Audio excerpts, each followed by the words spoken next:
There. So yes, we have security, but we had security there for around the clock coverage. This particular person jumped over the fence quickly and was able to break in through the back of the house. And to my understanding, this happened so quickly that even if somebody had been there, he probably still would have been able to access inside the residence. When you say even if somebody had been there, you mean there was no Yes. security there when you did that? So there was a gap that's just a normal overlap or a normal gap in security when the officers that are there overnight leave to head back to their station and the oncoming shift comes on. There was a short gap there, and that's when that incident occurred. That gap has been remedied. We've created an overlap so it doesn't happen again. Did the mayor's dog play any role in this situation? I've been asked that, and I don't know the answer to that. I don't know. Do you have any better sense today if this was not a coincidence that this person wound up in, of all houses in Los Angeles, the mayor's residence? I don't know if it's a coincidence or this person was familiar with this residence. I don't know. Nothing in this person's history suggests that this was a targeted or purposeful location. So they weren't inside calling the mayor's name or there with some kind of deliberate intent to harm her specifically? That I don't know. No. When were they supposed to go on shift? You said there was a gap. When did the gap start and when did it finish? I don't have, well, there is a small gap. The detail that was coming on in the morning was en route to the residence at the time. When were they due to be there? I believe 7 o'clock. And when did they depart the residence, the previous group? Well, so very close to that time, but I don't want to get into, I know I gave a lot already, but I don't want to get too much detail into the security measures over there. But there was a very small gap, and that's when this unfortunate incident occurred. Did the guy who got in say anything? I do not know. I didn't get involved in the interview questions or the results of the interviews. Did he get inside any of the bedrooms? I don't know that. I don't believe so. I think I would have been briefed on that. I did not hear that. But he did get to the second floor. Yes. And is the second floor where the bedrooms are? I don't know. I've never been in the Getty House. Turning back to the incident on the Red Line, I know the commissioners asked you a bunch about transit staffing. You said during the meeting earlier that you can't be everywhere at once, but that is kind of the philosophy that some other big cities have taken. Like in New York, obviously they have triple the number of officers. I get that. But because of this very concern, which is people not only feeling unsafe, but being unsafe in some of the public transit systems, they have really increased staffing there. And I'm wondering, what's the LAPD able to do at this point beyond what's being done today? You know, that's a tough question. If ultimately it's numbers, right? The presence of officers, I believe, creates for most a sense of safety in the community. And if we can be on every train car along every route, that I think would help a lot of that sense of fear. We know we can't do that. We don't have enough officers to do that on patrol, so we got to police smarter, not harder, right? So the effort with the ambassadors is to be a force multiplier, find ways to quickly communicate with officers that are assigned to the rails. If you're a commuter or riding the trains, those are all things that we're working with to make sure that when people have access to police services, whether it's by a phone call or an app where they can alert somebody quickly, oftentimes 911 or the non-emergency lines, there's a long wait time. 911, we're still answering the phones in the appropriate amount of time. But what efforts to engage with the community, communicate that we are accessible when we need to be, I think is how we're going to rebuild that trust on the lines and on the buses and create a safer environment. Again, this was a very unfortunate accident. I'll tell you, I don't even know if we were still on that exact same train if we would have been able to stop the actual act. Things happen in split seconds. I don't know all the details of this, but at the end of the day, we need to use the community, the ambassadors, and our law enforcement officers to create safer environments on those trains and the buses. That's the bottom line. We have to make it happen. This individual who has been detained on suspicion of murdering this woman was arrested by your officers 2 times in the last couple of months, including once in February at the same station for assaulting a different passenger. I'm just curious if you have any thoughts about this guy not being detained, not being charged with that other incident, or anything, any insight you have and thoughts about it? So I do know the prior incident where he actually stabbed another rider, I think was back in 2019, that he was convicted of that. But he obviously was out of custody at this point of this incident. So you guys arrested him on February 20th at the same station for an assault. Charges are pending at the city attorney's office. I'm just curious if you had any thoughts about your recent interactions and the fact that this guy was still there. So I don't know enough about that case to tell you whether whether I feel bail was appropriate or he should still be remanded.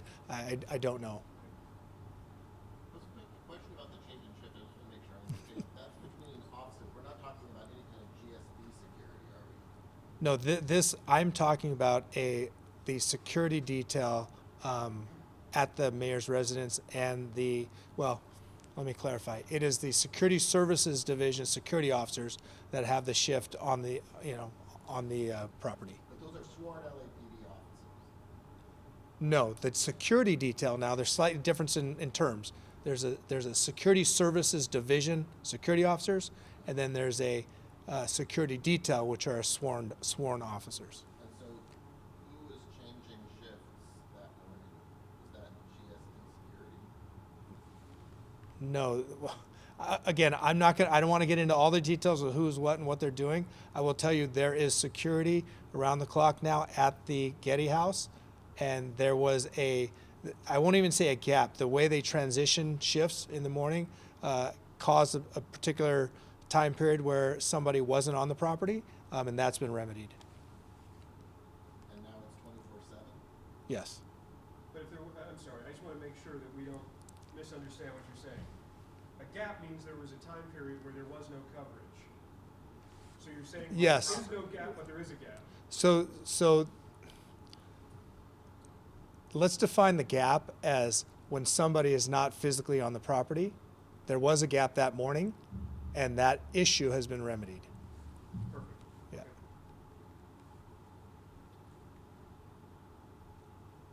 Okay. I have a different question than what they're talking about. So we're reporting that there were 2 juveniles who broke into more than 90 cars, Yes. at least this year. Our reporter wants to know how proactive can you guys be to prevent such crimes? And we're talking about the crimes, I guess, from El Segundo, Venice. Yeah, the west side, if The you west will. side. Yeah. So the west side is plagued with property crime, and although we've seen some increases in our deployment there and decreases in the crime numbers in the past month or so, you're right. Early in the year, we saw a small group of people that created a lot of crime numbers for a particular area. We've addressed that with high visibility patrols. We've assigned our mounted unit there to be visible in these public spaces.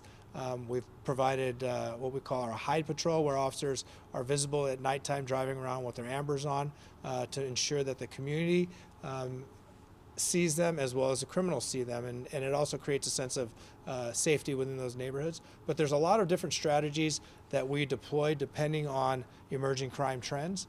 And quite frankly, community engagement, education, where the lock it, hide it, keep it, make sure people aren't leaving things visible in their cars. It's an ongoing campaign. Our senior lead officers, when we have community town halls, all those issues are discussed on how to harden the target, and then also our enforcement effort to be more visible and present, and quite frankly, have relentless follow-up and follow-through with these investigations.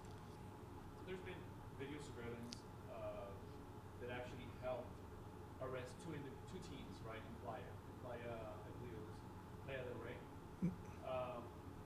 You're talking about the arrest that I talked Yeah, about tonight. exactly. Yes. So he's asking, such program as implementing more cameras on the street, how far away from that, and how is that helpful to you guys to make more arrests? So we always ask when we do an investigation the community. We canvass a neighborhood. We see what cameras are available there. We always door knock everybody to see if they will give us access to those cameras for investigative purposes.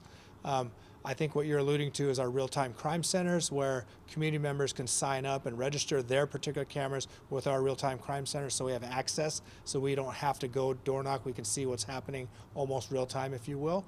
There is a pilot program that I'm trying to implement. We'll start at Central Bureau and go through some other Central Division and go to some other divisions for piloting that program. I know some community members are very eager to allow us to have access to those cameras, and I think it's proven in areas that have real-time crime centers in other parts of this county and elsewhere that these real crime centers have shown to reduce crime in particular neighborhoods. So. Lastly, so earlier this year, you guys announced that you guys were going to implement or trying to reduce these crackdowns on these street takeovers. Just, I believe it was 2 weeks ago, we had last week we had an incident with 2 individuals, 2 females, who were seriously hurt. What are you doing to actually reduce that? Because it seemed like every night we're having one. Well, I will say this. You're right. I don't know if you're having them every night, but we are deploying our street race. Like last week, we deployed our street racing task force in various bureaus every night of the week. The incident that the 19th, April 19th, I talked about that night because it was particularly productive by intervening and stopping 9 different incidents of street takeovers. But that is happening on a nightly basis with our street racing task force. It's a multidisciplinary effort with the FBI involved as well. And we're trying to use whatever levers we can to make sure that these vehicles and these individuals don't do it again, whether it's citing them for equipment violations or impounding their vehicles or arresting them from other violations, and then advertising social media messaging that this is illegal, people are getting hurt, and stop doing it. So there's a significant effort to reduce those incidents that are happening. What about the Getty House? Do you feel that security on Sunday fell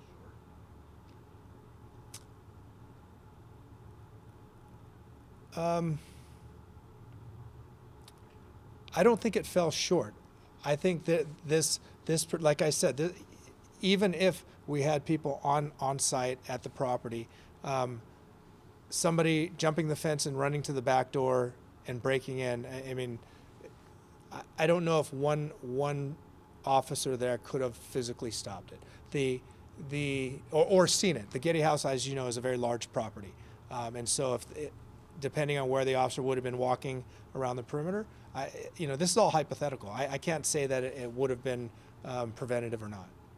And because I'm a City Hall guy and super slow on this stuff, I just want to make sure I understand one more time. The folks who provide the security, are they sworn LAPD? It's a mixture.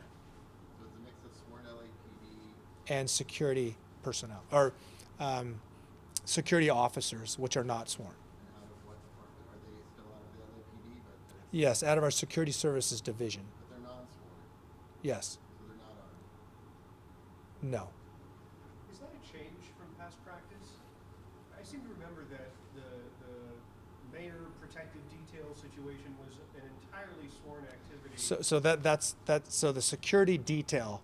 I'm using the wrong word. Yes, Be more yes. specific. The mayor's security detail, as is my detail, are sworn armed officers, sworn police officers. Is the fact that there is a different entity also within the city that provides some of the security component for the mayor's property, unsworn security, is that a change from past practice when I seem to remember everybody involved in the endeavor, whether on a detail or from some other entity within the LAPD, were all sworn officers? I believe we've always had we've always had unarmed security as part of this security plan, if you will. There have been times where all people on the property have been armed and sworn for particular reasons, but we've also always included unarmed security as part of the detail. In other words, the way things are arranged now is not anything that's an anomaly. This is No. the way things, okay. Correct. Okay. Correct. And so the change in shift was by non-sworn security officers. The off-going shift was non-secure, non-armed, And the oncoming? was armed. Okay. And that's how it works every day? Or how it worked every day? Not anymore. That's how it worked that day, that morning. How many officers responded to the house? Oh, I don't know. Right, question here. What's your biggest concern right now in LA with the crimes with LAPD officers? What's your biggest concern? My biggest concern is hiring and recruitment and retention. That at the end of the day, everything that we're talking about, the sense of security, the ability to respond to calls in time, the ability to be posted at locations for security, all depend on physical bodies for staffing. And that's what we need to focus on, is our hiring, recruitment, and retention. Was that recruitment so high recently though? Did you have a higher? January, February, March, we had our highest number of applications than we've seen in over 2+ years. And I'm encouraged because January, I didn't say anything publicly. I was waiting to see what the February numbers were. They were still very elevated, and then I was cautiously optimistic. And then April, we're still seeing numbers close to 1,200 applications per month. You know, May, I'm hoping to see the same thing. We'll see those numbers, but I'm being cautiously optimistic that those numbers will continue. And then obviously, once they apply, it takes 6 to 8 months, and then that's when we'll start seeing them in the academy and filling our classes. How long do you think it's going to go before it starts to reverse? I mean, they're at, what is it, 88, 28, 36? 8832 as of Monday. Yeah, yeah. I mean, could we see a department with 8,500 officers? No, I don't think so. The reason being is our classes, although they're not meeting the mark of 60, they are meeting the mark of about 30 on average. So we're still hiring to attrition, maybe just a little less. But with these increased numbers, we should. My projection is that we should be able to meet our attrition numbers, if not a little more than that in the upcoming year. So I don't think we're going to see this precipitous downfall of officers, numbers of officers. Thank you. Thank you very much. All right, thank you, everybody. Thank you.